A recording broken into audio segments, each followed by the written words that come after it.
Ha Gaelic crí mopur agus ha mé dúnmh tóirritan mar leintí ar son clown, hoodies ar son inavich agus brastin agus magichin is bagichin is tóirritan.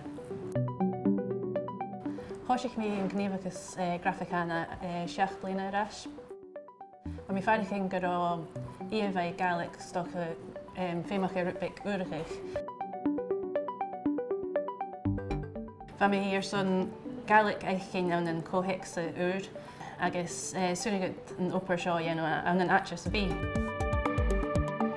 Ha mí fuireach an canai agus ha sin na tóir spúi mór orm ach ha tóir ritan ile dúnmh sin cúteach mar duine agus siúl go aitcin ile agus ha fashion coní glósit so ha mé déireach coit ar dún ha úr.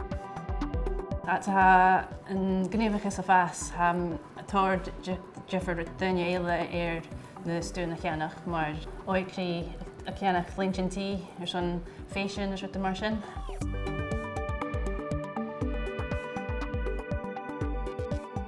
An iol cáil na sear na bhí feicin clown an an rutacin na haimise ar dhéalafachach. A mé fearrichin go bhfuil an gníomhachas a fas ar na bhíon an socialte agus sé brut fíor bheith sin.